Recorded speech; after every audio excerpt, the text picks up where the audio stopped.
প্রিয় দর্শক, আশা এনজিও থেকে কিভাবে লোন নিবেন, এখানে যে বিস্তারিত আমরা বিষয়টা দেখিয়েছি। এখানে একটা জিনিস দেখেন, আশা এনজিও সম্পর্কে কিছু বিষয় এখানে বলা হয়েছে। এর মধ্যে উল্লেখযোগ্য আপনি কি কি সুবিধা এখান থেকে পাবেন, এর মধ্যে যেটা আমি প্রথমে দেখতে পাচ্ছি, আমি আপনাদেরকে দেখাচ্ছি যে আশা এনজিও থেকে লোন পেতে কি কি যোগ্যতা লাগে, এই প্রথমে এটা। তারপরে আছে আশা এনজিও থেকে কত টাকা লোন নেওয়া যায়, তারপরে এটা। তারপরে আছে আশা লোনের প্রকারভেদ কি, এটা। আচ্ছা, তারপরে আছে এর যে সুদের ধরন, এটা। এই সুদের ধরনটা জানতে পারবেন। এবং আশা এনজিও থেকে কেন আপনি লোন নেবেন, এর সুবিধাটা কি সেটাও আপনি জানতে পারবেন। এবং এর অসুবিধাটা কি সেটাও আপনি জানতে পারবেন। তো প্রথমে আমরা যোগ্যতা সম্পর্কে জানবো। তো যোগ্যতা জানার আগে প্রথমত আপনাদেরকে যে বিষয়গুলো লক্ষ্য রাখতে হবে যে আপনি আহ বিবাহিত, অবশ্যই বিবাহিত হতে হবে। তারপর আশার যে কোনো ব্রাঞ্চে একটা সঞ্চয় হিসাব থাকতে হবে, এটা অপশনাল। এটা থাকলেও হতে পারে, না থাকলেও কোনো প্রবলেম নাই। আচ্ছা, তারপর আপনার বয়স অবশ্যই 18 থেকে 65 বছরের ভিতরে হতে হবে। 18 থেকে 65 বছরের ভিতরে হতে হবে। এখানে আমি যেটা সাজেস্ট করব সেটা আপনি 50 বছর পর্যন্ত পাবেন। আমার মনে হয় না যে 50-এর উপরে তারা লোন দিবে। আমি কিন্তু আপনাদের এক্সাক্ট যেটা হবে সেটা এই ভিডিওতে আমি আপনাদেরকে জানাচ্ছি। তারপরে আছে 45 কিস্তি, অর্থাৎ 45 কিস্তির মধ্যে তাদের ঋণ পরিশোধ করতে হবে।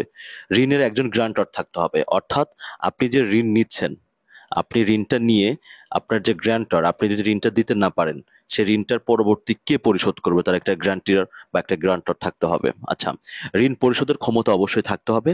এবং আপনি ঋণ নেওয়ার আগে কর্তৃপক্ষ আপনাকে জিজ্ঞেস করবে বা আপনার পাস্ট দেখবে যে আপনি পাস্টে কোনো ঋণ পরিশোধ অপরিশোধ করেছেন কিনা, বা সঠিকভাবে ঋণ পরিশোধ করেছেন কি। যেখানে বলে দিয়েছে দেখেন যে অতীতে ঋণ পরিশোধের ক্ষেত্রে কোনো প্রকার রেকর্ড থাকা যাবে না। অর্থাৎ অতীতে যদি আপনি কোনো ঋণ নিয়ে থাকেন, ওই বিষয়ে কোনো ব্যাড রিপোর্ট বা খারাপ কোনো জিনিস থাকা যাবে না। ন্যূনতম নিজের একটি বাড়ি থাকতে হবে। অবশ্যই আপনার একটা বাড়ি থাকতে হবে। যদি আপনার একটা বাসস্থানই না থাকে, তাহলে কিভাবে আপনারা সেখান থেকে লোন নেবেন, বা তারা কোন ভরসায় আপনাকে লোন দিবে। আচ্ছা, যেখান থেকে লোন নিবেন সেই অঞ্চলের স্থায়ী বাসিন্দা হতে হবে। অর্থাৎ আপনি যেই সংস্থা বা যেই ব্রাঞ্চ থেকে আপনি ঋণ গ্রহণ করবেন, অবশ্যই সেই ব্রাঞ্চ এবং সেই এলাকার বা সেই ইউনিয়নের মধ্যে বা সেই ওয়ার্ডের মধ্যে আপনার কিন্তু বাসিন্দা থাকতে হবে। এখন আসি কত টাকা আপনি এখান থেকে ঋণ নিতে পারবেন। প্রথমত সাধারণত আশা লোনের প্রধান ক্ষেত্রের মধ্যে প্রথমে 5,000 টাকা থেকে তারা শুরু করে, এবং এই যেখানে দেখতে পাচ্ছেন 2 লক্ষ টাকা পর্যন্ত, কিন্তু 20 লক্ষ টাকা পর্যন্ত কিন্তু তারা প্রথম অবস্থায় দিয়ে থাকে। কিন্তু এখানে তবে অনেকেই বেশি টাকা লোন নিতে চান, সেক্ষেত্রে একাধিক ব্যক্তি, যেমন কোনো আপনার পাশাপাশি কোনো আত্মীয়ের নামে লোন নিতে পারবেন। অর্থাৎ আপনার যদি 20 লক্ষ টাকারও বেশি টাকা প্রয়োজন হয়, সেক্ষেত্রে আপনি তো নিবেনই, আপনার প্রতিবেশী বা আত্মীয় স্বজন দিয়ে আপনি ঋণ গ্রহণ করতে পারবেন। তো এখন দেখবো যে এখানে কি কি ঋণের প্রকারভেদ রয়েছে, আপনি কোন ঋণটি আপনার নিজের জন্য প্রয়োজন সেটা এখান থেকে একটু বুঝে নেবেন। আচ্ছা, প্রথমে হচ্ছে প্রাইমারি লোন। প্রাইমারি লোনের মধ্যে আপনি 5,000 টাকা থেকে শুরু করে আপনি 99,000 টাকা, পরিশোধের সময়কাল 4, 6 এবং 12 মাস।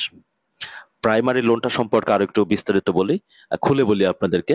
বিষয় যদি আপনি 5,000 টাকা থেকে 99,000 টাকার মধ্যে নেন, অর্থাৎ 1 লক্ষ টাকার 1,000 টাকা কমের মধ্যে যদি নেন, সেক্ষেত্রে আপনার পরিশোধের সময়কাল 4 মাস, 6 মাস এবং 12 মাস।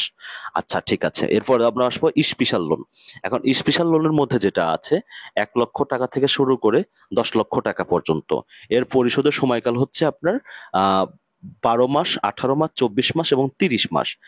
আমি আরেকটু খুলে বলি, যদি আপনি 1 লক্ষ টাকা থেকে 10 লক্ষ টাকার মধ্যে ঋণ নেন, সেক্ষেত্রে আপনার পরিশোধের সময়কাল থাকবে 12 মাস, 18 মাস, 24 মাস এবং 30 মাস। ঠিক আছে, এখন সর্বশেষ যেটা সিস্টেম সেটা এমএসএমই লোন। এমএসএমই লোন যদি আপনি নিয়ে থাকেন, সেক্ষেত্রে আপনি 3 লক্ষ টাকা থেকে 20 লক্ষ টাকা পর্যন্ত নিতে পারবেন। এর সময়কাল 6 মাস, 9 মাস, 12 মাস, 18 মাস, 24 মাস এবং 30 মাস ও 36 মাস। অর্থাৎ আপনি যদি এমএসএমই লোনটা নিতে চান, সেক্ষেত্রে আপনি 3 লক্ষ টাকা থেকে শুরু করে আপনি 20 লক্ষ টাকা পর্যন্ত নিতে পারবেন। কিন্তু এখানকার সময়কাল অনেকটাই বেশি, 6 মাস, 9 মাস, 12 মাস, 18 মাস, 24, 30 এবং 36 মাস। এখন আমরা জানবো সুদের হারটা সম্পর্কে। এখানে একটু এই বিষয়টা একটু মন দিয়ে আপনারা লক্ষ্য করবেন, কারণ সুদের হারটা আপনাদের অবশ্যই জানা প্রয়োজন। আশা এনজিওর প্রাইমারি ও স্পেশাল লোনের সুদের ক্ষেত্রে 24%। অর্থাৎ যদি আপনি স্পেশাল বা প্রাইমারি লোনটা নেন, তো সেক্ষেত্রে আপনার 24% সুদ দিতে হবে। আর যদি এমএসই লোনের ক্ষেত্রে সুদের হার থাকবে 22%। সুদের পাশাপাশি প্রতি লোনের বিপরীতে সার্ভিস চার্জ সহ আরো কিছু চার্জ যুক্ত হতে পারবে বা হবে। ঠিক আছে, এই বিষয়গুলো আগে থেকে আপনাদেরকে জেনে নিতে বলেছে। আমি আবারও বলছি, আপনি যদি প্রাইমারি লোন বা স্পেশাল লোন নেন, তো সেক্ষেত্রে 24%। আর যদি আপনি এমএসএমই লোনটা গ্রহণ করেন, তো সেক্ষেত্রে আপনার এটা প্রয়োজন হবে 22%। আচ্ছা, ঠিক আছে। এখন আমরা জানবো এখানকার সুবিধা এবং অসুবিধাগুলো। তো প্রথমে আমরা সুবিধাটা জানবো। আচ্ছা, প্রথমে যেটা বলা হয়েছে যে আশা মূলত ক্ষুদ্র ও মাঝারি ব্যবসায়ী বা কৃষক, উদ্যোক্তা ও বিদেশগামীদের জন্য লোন প্রদান করে। এখানে বলা হয়েছে যে আশা কিন্তু ক্ষুদ্র, মাঝারি ব্যবসায়ী ও কৃষক উদ্যোক্তা বা বিদেশগামীদের জন্য লোন ব্যবস্থা করেছে। আর সাধারণত ব্যাংকগুলো থেকে লোন পাওয়া খুবই কঠিন। এখানে বলা হয়েছে যে আশা তো একটা এনজিও, আর আপনি যদি ব্যাংকগুলো থেকে লোন নিতে চান, এটা পাওয়া অনেক কঠিন। আরো যা যা লোন পাওয়া যায় তার বিভিন্ন ডকুমেন্ট, জমির দলিল, ব্যাংক সহ চেক সহ বিভিন্ন জামানত রাখতে হয়। যেমন অন্য অন্য জায়গায় আপনার জমির দলিল, ব্যাংক চেক সহ, ব্ল্যাঙ্ক চেক সহ আরো অনেক কিছু রাখা হয়, কিন্তু আশা এনজিওতে এত কিছুর প্রয়োজন হয় না। আর এখন জানবো হচ্ছে অসুবিধাটা।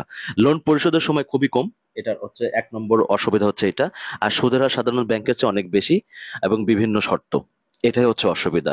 আপনি যদি টাকা প্রয়োজন হয়, তো এই অসুবিধাগুলো মেনেই আপনাকে লোন নিতে হবে। তো আমি আবারও অসুবিধাটা বলছি, যে লোন পরিশোধের সময়কাল খুবই কম থাকে এবং সুদের হার এবং ব্যাংকের সুদের হার এবং সাধারণ ব্যাংকের চেয়ে অনেক বেশি হয় সুদের হারটা। ঠিক আছে, এবং বিভিন্ন প্রকার শর্ত তারা জুড়ে দেয়।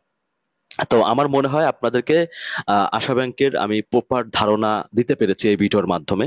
যদি আপনার আরো কিছু প্রশ্ন থাকে, যেমন কি জমির কাগজ লাগতে পারে বা কি লাগতে পারে, আরো কি কি ডকুমেন্টস লাগতে পারে, তো যাই হোক, আপনার মনে যে কোনো প্রশ্ন থাকতেই পারে। যদি থাকে তো অবশ্যই আমাকে কমেন্টস করে জানান, এবং অবশ্যই কিন্তু আমাদের এই ভিডিওটা শেয়ার করবেন। আপনি যেমন উপকৃত হলেন, অন্য একজনেরও কিন্তু প্রয়োজন যে সে একটু উপকৃত হোক। তো আপনার শেয়ারের মাধ্যমে যদি সে উপকৃত হয়, তো আপনার আমার তো ক্ষতি নেই। তো অবশ্যই ভিডিওটা শেয়ার করে দিবেন আপনার ফেসবুক বা ইনস্টাগ্রামে বা ইউটিউবে। আর অবশ্যই চ্যানেলটি সাবস্ক্রাইব করবেন, যাতে পরবর্তী লোন সংক্রান্ত যে কোনো ভিডিও আপনার কাছে আপনার ফ্রন্ট পেজে একদম সরাসরি চলে আসে। তো আজকের এই ভিডিও এই পর্যন্তই। সবাই ভালো থাকবেন, সুস্থ থাকবেন। আল্লাহ।